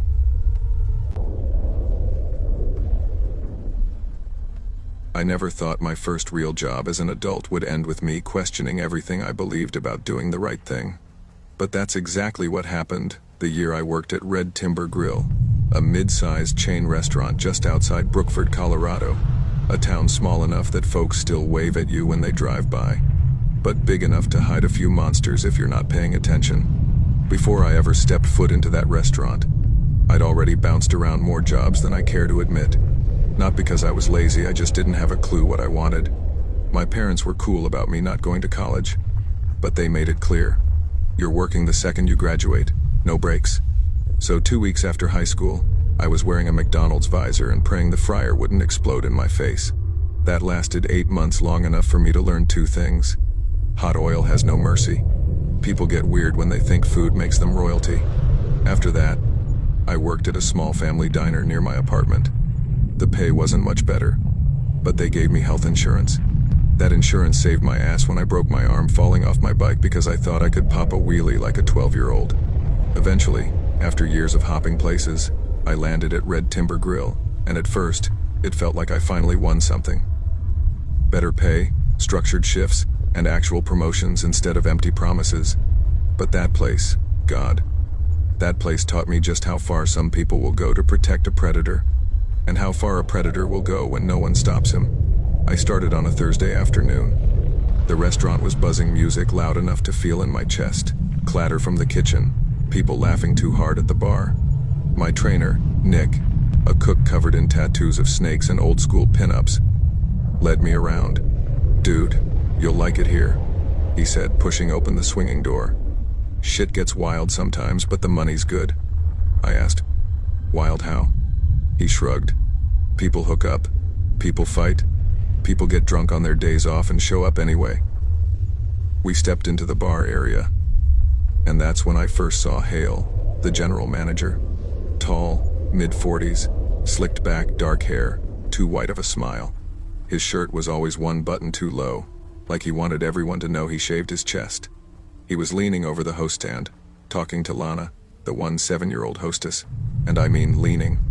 His hands were on her shoulders, thumbs gently rubbing circles like he owned her. Right in front of customers. I froze. Nick didn't. "Yeah," Nick muttered near my ear, noticing my face. "Don't say shit. Everyone here's used to it." "Is that normal?" I whispered. He handed me a prep schedule. "Not normal. Just accepted." I swallowed the instinct to speak up. My first day wasn't the time to play hero. Besides, Lana looked like she didn't mind. Though now, thinking back, maybe she just looked numb. I kept my head down and went back to the kitchen, but something about the way Hale's hands moved slow, deliberate, practiced, stuck in my brain like a splinter. 4 months passed. By then, I was the sous chef, handling orders, scheduling, and filling in wherever needed. I liked the job. I liked most of the people. But the place had a strange ecosystem. The cooks stuck together. The servers stuck together. The managers, they floated above everyone, like they were gods. And Hale? He was the king with no leash. Every girl he talked to ignored boundaries. Every guy he talked to power-tripped them into submission. But here's the thing. When you work in restaurants long enough, your moral compass shifts. People get too drunk. People hook up with coworkers. People overshare. Lines blur. So you stop noticing the stuff you should notice. But one night, I noticed something I could never forget. Dinner rush had ended. The kitchen smelled like grease, rosemary, and exhaustion. I needed Hale's signature for the weekly supply order, so I headed toward the back hallway where the offices were. His door was cracked open. Always meant, "Come in." I didn't knock. I wish I had. When I stepped inside, Hale had Tessa, one of our servers, cornered. His hand was flat on her chest, pushing her back against the filing cabinet. She wasn't kissing him. She wasn't smiling. She was crying. "Hale," I said, louder than I meant to. I need your signature." He spun around like I'd caught him stealing a safe. Tessa slipped out from under him and bolted. But not before I saw her mascara streak down her cheeks. He stared at me, face pale. "What did you see?" Just need your signature," I said, pretending my heart wasn't hammering. He signed the paper without looking at it. His hand shook slightly. I left immediately, barely breathing. The image of Tessa's face hit me like a punch all night. I told my girlfriend what I saw. She listened quietly, then said, "Baby, you know you can't ignore that, right? I shouldn't get involved. You're already involved." I lay awake that entire night. My conscience kept chewing at me until there was nothing left. But before going to corporate, I wanted Tessa to tell me what really happened. When I called her the next morning, she hesitated to talk. Eventually, she whispered, "It wasn't consensual, and no, I'm not pressing charges. I just want to move on." My stomach twisted. "I'll back you up if you change your mind. I appreciate it, but please don't drag me into anything." Her silence became my burden. I didn't want to hurt her, but I also couldn't protect Hale, so I confronted him. A few days later, after close, I walked into his office. "We gotta talk," I said. He leaned back casually. "About what?" Tessa. His smile vanished. Nothing happened. I talked to her. His jaw tightened, then loosened. He shrugged. Look, he said, lowering his voice. It wasn't what you think. She was into me. Doesn't match the crying. I snapped. He smirked. You've been doing well here. You want a promotion? Bigger role? No. Then drop it. I stared at him. Fix it. Now. He nodded slowly. I will. Trust me. For one stupid moment, I believed him. The next day, I got the news. Tessa had been fired. Fired. Not transferred. Not given time off. Not protected. Fired. The server who told me whispered. She was crying. Said something about you running your mouth. My face went hot with rage. I stormed into Hale's office. What the hell is wrong with you? I shouted. He shut the door behind me and stepped close. Too close. I'm your boss, he hissed. I decide who stays and who goes. And if you don't want to join her, you'll watch your damn attitude. I didn't say a word. I didn't need to. My choice was already made. Next morning, I brewed coffee, sat at my tiny kitchen table, and dialed the district manager. I reported everything, every detail. He cursed under his breath multiple times, thanked me, and hung up. My hands shook for an hour afterward. That afternoon at 4:30, I walked into work expecting a war. But Hale wasn't there. The assistant manager, Jody, stood in the back corner biting her nails. Everyone whispered. At closing, she gathered us. Hale has moved on to pursue other opportunities, she said flatly. He sends his apologies for leaving so suddenly. Corporate bullshit. We all knew. Well, most of us thought we knew. But when people learned I was the one who reported him, everything changed. You'd think people, especially the women, would appreciate that someone stood up for the victim. Nope. They hated me. Cold shoulders, whispers, glares, purposely forgetting to tell me order changes. I once overheard a server saying, "Snitches make everything worse. He should have minded his damn business." Another said, "Hale never touched me. Dude was chill. Why ruin his career?" Even the girls who called themselves Tessa's best friends called me dramatic. I tried explaining. They didn't care. To them, I wasn't a hero. I was the reason their routine changed. I was the reason drama entered their bubble. I was the reason their creepy manager wasn't there to flirt with them anymore. Eventually, I couldn't take it. I quit and took another job downtown. I never learned what happened to Hale. Whether he got blacklisted or hired somewhere else. Whether he was investigated. Whether he faced consequences. All I know is this. Doing the right thing doesn't always get applause. Sometimes it gets you hated. Sometimes it gets you fired. Sometimes it costs you everything. But I'd do it again. Because silence protects monsters, and monsters thrive in silence.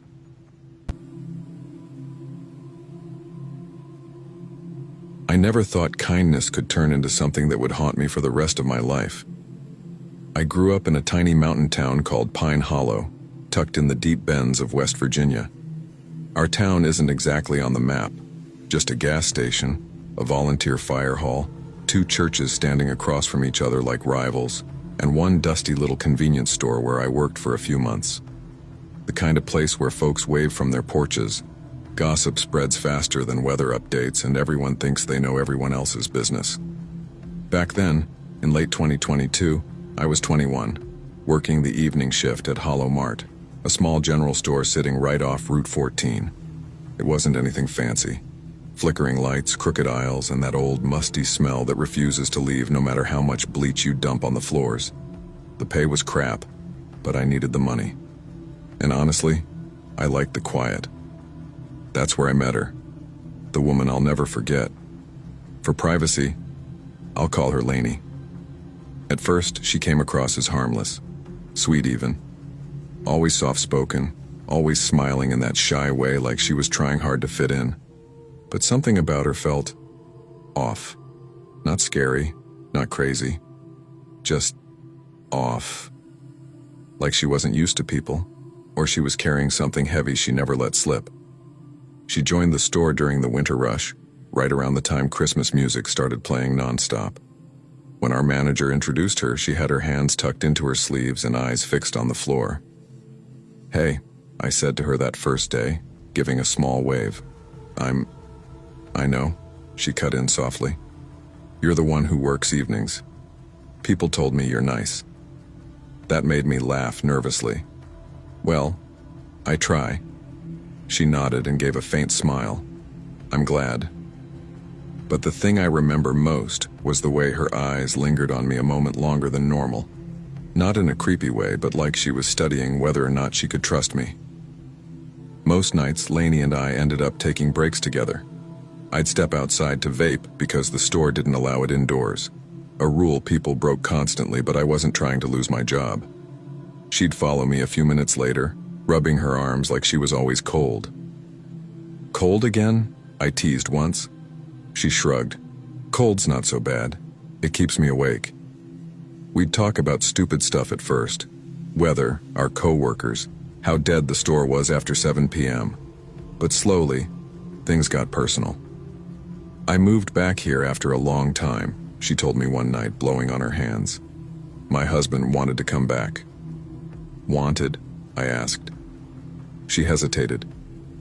"He said it'd be better, cheaper, quieter." I didn't pry. Folks in Pine Hollow have complicated pasts, and pushing usually makes people shut down. But something about how she said better stayed with me. Like she didn't believe it. She'd ask me questions too. "How long have you lived here? Do you ever get scared walking home at night? Do you trust people easily?" That last one felt strange. I laughed it off. "I mean, yeah, mostly. Small town. People here ain't that bad." She gave me a long, unreadable look. "You'd be surprised." Not everybody liked her. Especially Brenda, the shift lead who acted like she ran the whole damn county. She had a loud voice, bright acrylic nails, and an attitude that could curdle milk. One night, Lainey miscounted the register drawer by a few dollars, and Brenda went off. "Girl, how hard is simple math? What are you, 12? I'm sorry," Lainey whispered. "Sorry doesn't fix the paperwork I gotta redo," Brenda barked. I stepped in. "Hey, relax. It's probably just loose bills stuck together. Happens every shift." Brenda rolled her eyes. "Oh, please, you always take her side like she's some helpless kid." I clenched my jaw, trying not to explode. "She's new," I snapped. "Cut her a break." After that, Brenda and the others started calling her names behind her back. Space case, slow, glitchy girl, stupid crap like that. But the thing is, Lainey never got mad, never talked back. She just looked tired, worn down, like she'd been dealing with worse long before she met any of us. I didn't realize how true that was. It happened in February. The drawer came up short, again, this time by $20. Brenda accused her of stealing. Lainey insisted she didn't. The manager sided with Brenda. That was it. "Pack your stuff," he told her. "This just ain't working out." I stood outside with her for her final break, both of us vaping in the cold air. "It's not fair," I said. "You're not a thief." She looked at me, eyes glossy but not crying. "People think what they want to think. You should have fought back." "No," she whispered. "It's better this way." "Better how?" She hesitated, voice barely a breath. "I won't get in trouble at home now." My stomach tightened. I didn't know what that meant. I should have asked. I didn't. She pulled out her phone and asked quietly, "Can I still text you? Sometimes?" "Yeah," I smiled. "Of course." She seemed relieved in a way that felt almost sad. She texted every now and then. Random things. "Hope work isn't too stressful. Saw a cardinal today. My mom used to say they were signs." "Do you think people can be born bad?" That last one made me pause. I typed back, "No, people just go through things." She didn't respond. A week later, "You're a good person. Don't change that." I thought she just needed a friend. I had no idea what was happening behind the scenes. Fast forward to early summer. I walked into my new job. My manager was standing there with his phone out, face pale. "You hear about that little girl?" he asked me. "What girl?" He swallowed hard. "Found murdered up near Birchfield Road." I froze. "What? Here?" "Yeah. Sheriff's got the whole hollow blocked off." Our town was used to drug busts, overdoses, petty theft, but murder, especially of a child, that didn't happen here. I felt sick the rest of the day. But nothing, absolutely nothing, prepared me for what came next. After my shift, I walked into the back room where my coworkers were whispering. "You remember that woman who used to work here?" one of them said. "The quiet one? What was her name?" "Lainey?" I said. They looked at me slowly. My heart dropped. "What about her?" Another coworker held up her phone. "Her husband's been arrested. She swallowed. "He murdered their daughter." My breath vanished. "And she helped." "Lainey?" I choked out. No way, she wouldn't." "She did," the coworker whispered. "Cops said she was in on it." The room spun. My ears rang. I couldn't feel my feet. I remembered her soft voice, her shaky smiles, her cold hands, her questions about trust, her saying she won't get in trouble at home. It hit me like a truck. I had been standing next to someone living a nightmare I knew nothing about. Or worse, someone capable of nightmares. I rushed outside, leaning against the brick wall, gasping for air. The sky looked darker than usual, heavy, suffocating.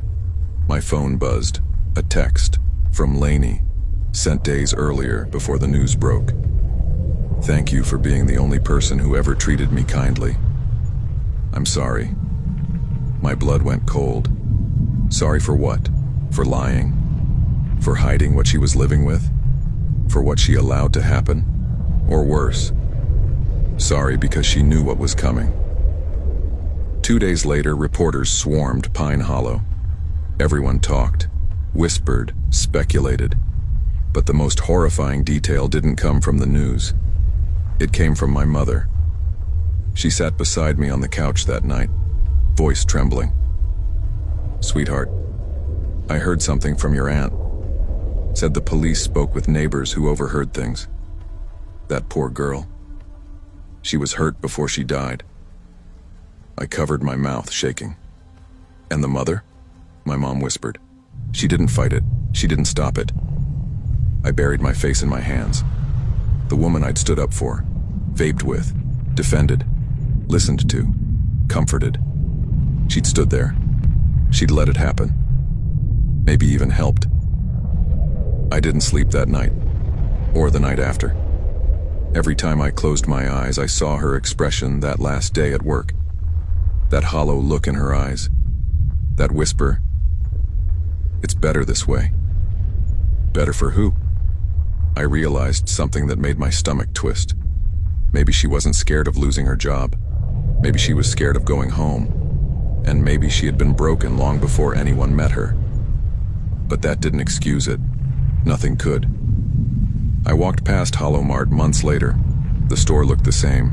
Flickering lights, crooked aisles, dead parking lot. But I wasn't the same. I stood where we used to take breaks, where we used to talk, where she'd open up little pieces of her life like fragile shards of glass. I lit my vape, breathing in the cold air. "I didn't know you," I whispered out loud. I thought I did, but I didn't. And that was the worst part. People can look gentle. People can look lost, kind, soft, broken. But you never truly know anyone. Not really.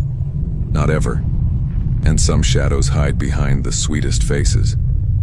As I turned to leave, a cold wind swept down the street, carrying leaves across the pavement.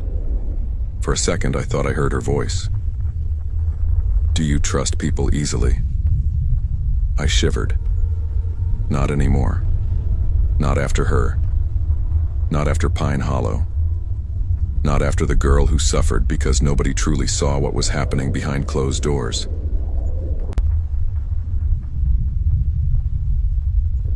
I always thought moving to upstate New York would calm my life down. That's the funny thing.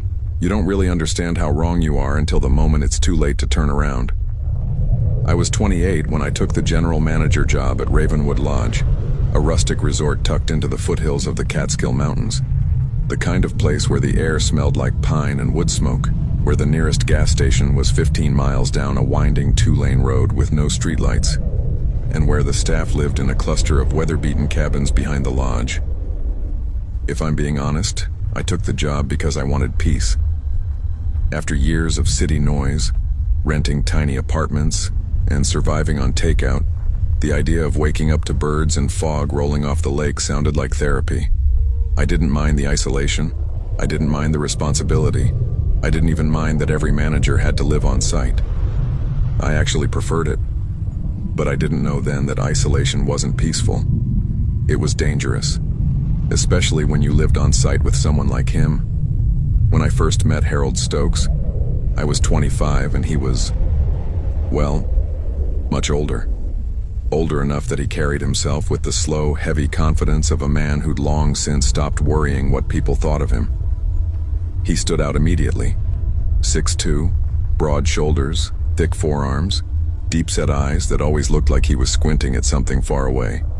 He wasn't exactly unattractive, but the way he stared at you made your skin prickle. The kind of stare that lingered just a second too long, like he was memorizing you.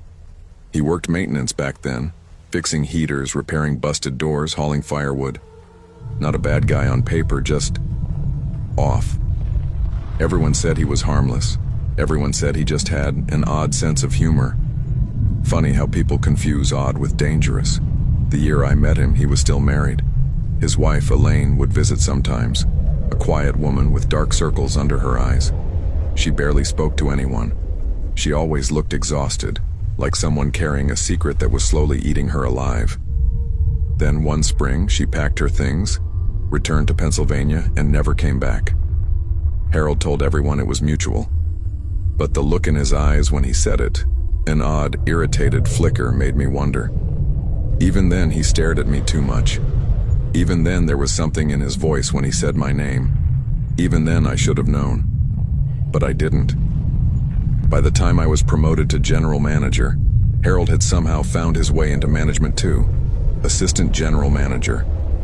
I didn't argue. He'd been there longer than I had. He knew the property better. It made sense on paper. But paper doesn't show you how a man's eyes follow you when you walk across the lodge lobby, or how his footsteps always seem to echo behind yours, even when you didn't hear him enter the hallway, or how he'd appear beside you in the staff kitchen without making a sound. I told myself I was being paranoid. I told myself he was just lonely. I told myself it was fine. A stupid part of me even started talking to him more, trying to be nice, because honestly, I felt bad for him. Being stuck on property year-round made people weird sometimes. Add a divorce on top of that and, well, you try to be kind.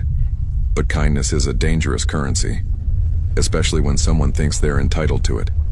It started small. "Why you always running around so much?" he'd say with that too friendly half laugh. "Slow down, sweetheart, that's how you trip." Or, "You always smell real nice, you know that? Like vanilla. I like vanilla." Or, "You should be careful going into town alone. Men out there ain't too good at minding their business." He'd say it casually, like he was giving safety advice. But something about the tone always made my stomach twist. Then he started showing up more. If I went to the laundry room, he'd just be passing by. If I walked to my cabin, he'd just be checking the pipes. If I went to the lodge kitchen, he'd just be grabbing a snack. One time, I went to the staff shed to grab a box of cleaning supplies, and the moment I reached for the light switch, he was already there, standing in the dark. "Damn, you scared me." I'd laughed nervously. He didn't laugh back. "You shouldn't be alone in dark rooms," he said. "Never know who might follow you in." The way he said it, like a warning and a promise wrapped together. I walked out shaking. But the moment I convinced myself I was imagining things, he'd do something else. A joke about how nice my body looked in jeans. A heavy hand on my shoulder that lingered too long. A comment about how my husband didn't deserve someone like me. And every time I told him, stop, he'd smile like he hadn't heard a word. The remodel was the beginning of the end. We were renovating Cabin 6, a dusty old unit that hadn't been updated in 20 years. It was mid-October, windy, cold, and the woods around us were dark before 6 p.m. I remember wearing a thick sweater, jeans, and my hair tied back.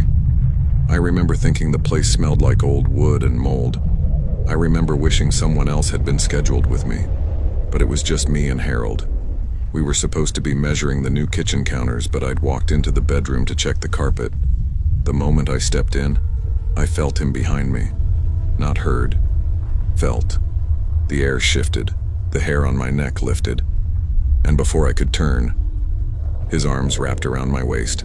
Hard, not playful, not friendly. Hard. "Harold, what are you doing?" I tried to twist away, panic rising sharp and fast. He buried his face into my neck. His hands slid up, squeezing my chest. "You know I can't stop thinking about you," he muttered. His voice was low, breath hot against my skin. "You drive me crazy walking around all day looking the way you do." I shoved my elbow back hard. He loosened just enough for me to duck out of his grip and step toward the door. My chest was shaking. My voice barely worked. "That can't ever happen again," I said. "You crossed a line. A big one." He just stared at me. No shame, no fear, no embarrassment, just irritation, like I was the one causing a problem. Before I could say anything else, Eli, my assistant manager, walked in. "Yo, you guys good?" he asked casually. I didn't even answer. I walked past him, out the door, and the moment the cold air hit my face, I broke. I told Eli everything, and the anger on his face was something I'll never forget. I thought setting a boundary would help. I told Harold, "We need distance, you need to back off." He said, "You're right, I'm sorry. I'll keep my space." He lasted a single day. The next morning, he knocked on my cabin door at 7 a.m. "You coming with me to town? I'm grabbing supplies." "No." "Why not? I thought we were cool." "We're not cool. I told you we need space." He didn't like that. He threw an actual temper tantrum, hands up, pacing, muttering under his breath. He followed me all day. He cornered me in the laundry room. He blocked the hallway door so I had to walk around him. Every time he spoke, his voice had this tight, angry edge. Then came the accusations. "You and Eli think I'm stupid, huh? You two spending a lot of time together. You think I don't see the way you look at him?" I told him, "You're imagining things." He didn't believe me. He started ranting about how he'd never been told no by a woman in his life, about how I owed him clarity, about how I gave him hope. And then, the threats. "You know I got friends in high places, right?" he said one night while we were in the lodge office alone. "People who owe me favors. If someone ever wronged me, they just wouldn't be around anymore." He said it calmly. Too calmly. I felt my whole body freeze. "Are you threatening me?" I whispered. He smiled. "If I was, trust me, you'd know." The night I realized he was truly dangerous, the lodge was nearly empty. Off-season. Only 3 guests were checked in. Most staff were off property. I stepped outside my cabin to walk to the main lodge, and halfway there, I heard footsteps behind me. Slow, deliberate. Too close. I turned. Harold stood under the lamppost, hands in his pockets, eyes locked on me. "Why'd you lie to me?" he asked. What are you talking about? You said you weren't seeing anyone else." "I'm not." "Bullshit. I hear things." My throat went dry. There was no one out here, no one to hear if I screamed. "Go back to your cabin," I said, trying to keep my voice steady. He took one slow step forward. "You think you can play me? Think you can dangle yourself in front of me all these years and then pretend you don't feel anything?" My heart slammed painfully in my chest. "I never gave you any impression." "Don't lie to me," he snapped, voice echoing across the empty parking lot. Then softer, "You don't get to make me look like a fool." I backed up. He kept coming. Another step. Another. I could smell the cold on his jacket. I could see the twitch in his jaw. Then a voice cut through the dark. "Hey." Eli. Standing on the lodge porch. Harold stopped. His entire expression shifted, like a mask dropping into place. "You two got plans tonight?" he asked, voice empty. Neither of us answered. He smiled. But his eyes? His eyes were dead. I didn't want to. I didn't want drama. I didn't want conflict. I didn't want to feel like I was ruining someone's life. But at this point, I was scared. Not uncomfortable, not creeped out. Scared. I sat down with the owner the next morning, hands shaking so badly I had to grip my coffee mug just to steady them. Eli sat beside me. I told her everything, every stare, every touch, every comment, every threat. She looked horrified. She said she would handle it and take immediate action. But immediate wasn't immediate enough, because Harold didn't stop. If anything, he got worse. He'd slam cabinets when I walked by. He'd mutter things under his breath. He'd stop talking entirely sometimes and just stare. That stare.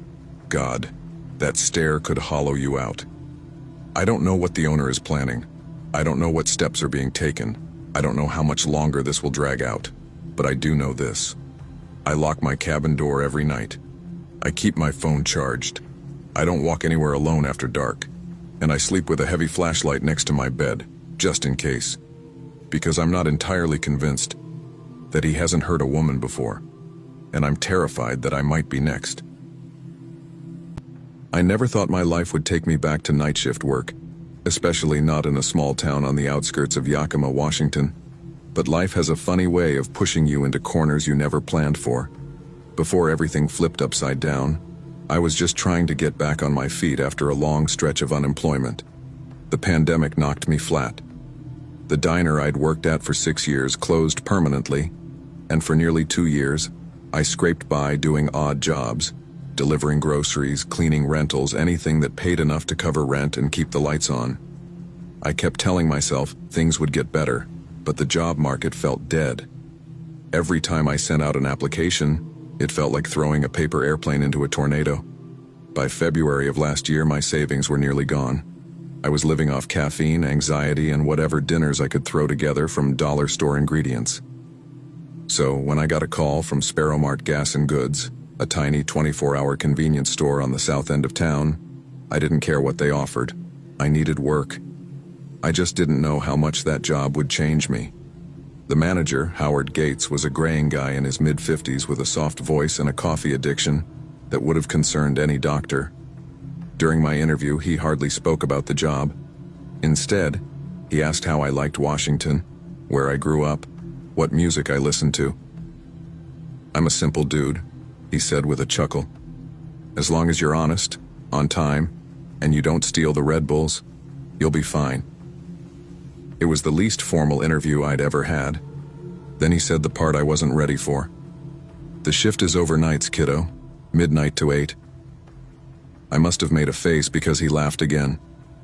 "Hey, I know it's brutal, but we pay an extra $1 an hour for graveyard." That changed everything.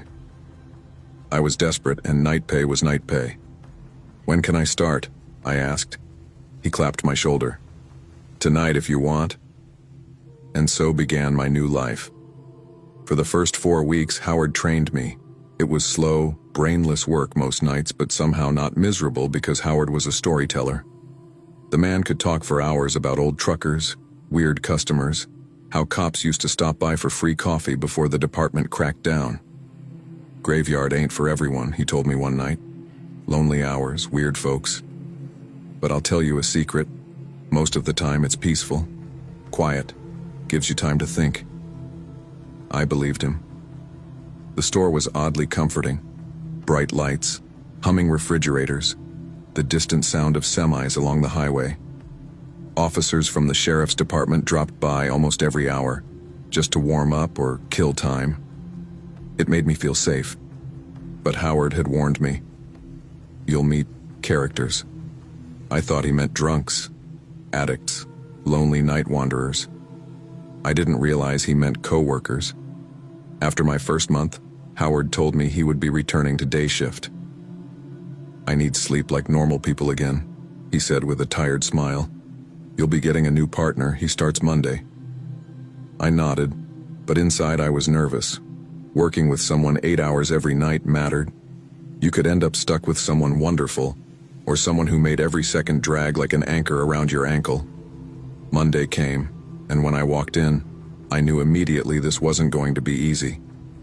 The guy behind the counter looked like a shadow wearing clothes. Tall, thin, pale, dark hair that fell across his eyes, heavy circles under them like he hadn't slept in a month.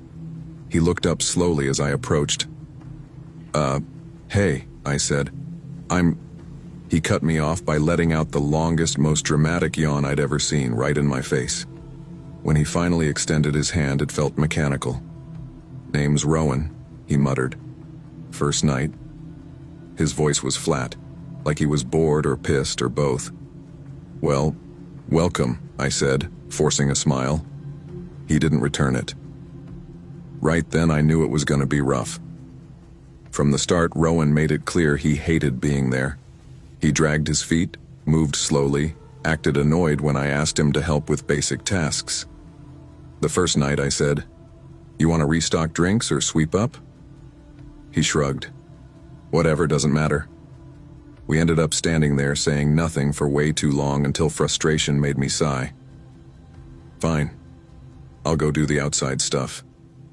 "Cool," he replied, already pulling out his phone. Outside, I met one of our regular officers, Deputy Reeves. "What's with your new guy?" he asked jokingly. "He looks like he needs a nap or an exorcism." I laughed awkwardly. "Yeah, he's adjusting." But the truth was I already didn't know what to do with him. When I came back inside, Rowan made some snide comment about cops. Something about them hanging around like pests. I didn't argue. I just brushed past him and kept working. That was how the next 3 months went. Awkward silence. Short, cold conversations. A coworker who acted like the world owed him something. But then, things started getting strange. It began small. Whenever I stepped outside, just for 2 minutes, Rowan would vanish. At first, I thought maybe he liked hiding in the aisles or taking a break in the back. But I noticed a pattern. Every time I was out in the lot cleaning or checking pumps, Rowan would head straight to the restroom and stay there. 10 minutes, 20, sometimes longer. I tried to rationalize it.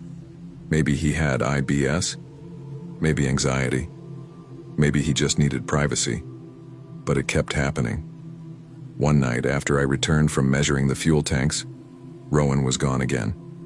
A guy at the counter waved at me impatiently. "Hey, is anyone working? I've been standing here like 5 minutes." "Sorry," I said. "My coworker stepped away." After ringing him up, I waited.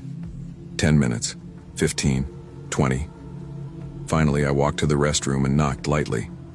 "Rowan, you good, man?" No answer.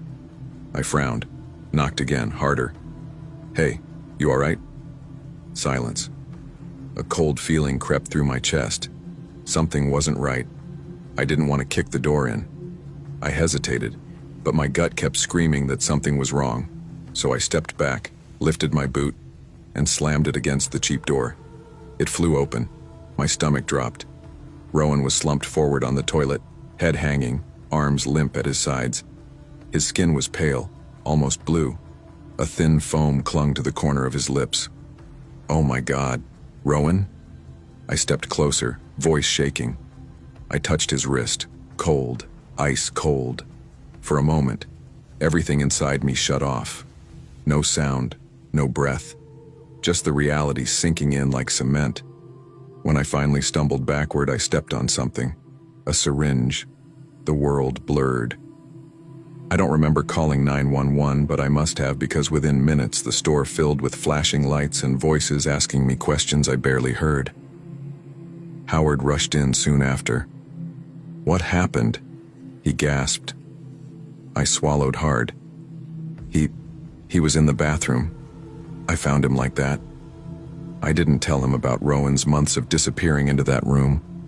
I didn't tell him how many red flags I'd ignored. I was ashamed. Guilty. I still am. Howard stayed with me the rest of the shift. Neither of us talked much. By the next night, the restroom door had a new lock, and the store felt colder, quieter. Howard pulled me aside. "Look, don't blame yourself," he said. "Addiction hides itself. People battle demons we never see." I nodded, but the guilt stayed heavy in my chest. For weeks, I wrestled with everything. The anger, the sadness, the confusion. Night shifts felt heavier, lonelier. Then came Jessa. Jessa started 2 weeks later. From the moment she walked in, short blonde hair, big smile, nervous excitement buzzing in her voice, I knew things were going to change. "Well, hey," she said, waving. "You must be my partner. I'm Jessa." Her energy was contagious, completely opposite of Rowan's. Within an hour, she was asking questions, joking, humming along to the radio. Even customers seemed lighter around her. Deputy Reeves stopped by and actually laughed for the first time in months. "Damn, you brought some sunshine in here," he joked. Jessa grinned. "Well, someone's got to keep this place alive." Working with her made nights easier, made the memories hurt a little less. Eventually, she and I grew close, really close. We weren't supposed to date coworkers, but after months of long, quiet nights, shared stories and midnight coffee runs, feelings happened. She eventually moved to day shift when Howard started training me for assistant management. And just like that, life started to stabilize. But some nights, when the store is silent at 3 a.m. and the hum of the refrigerators is the only sound, I still think about Rowan, about how miserable he was, about how alone he must have felt, about the signs I ignored, about the things he hid behind that blank, exhausted stare.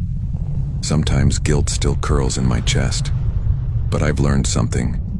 You can care for people, try to understand them, even try to help, but you can't climb into their darkness and drag them out.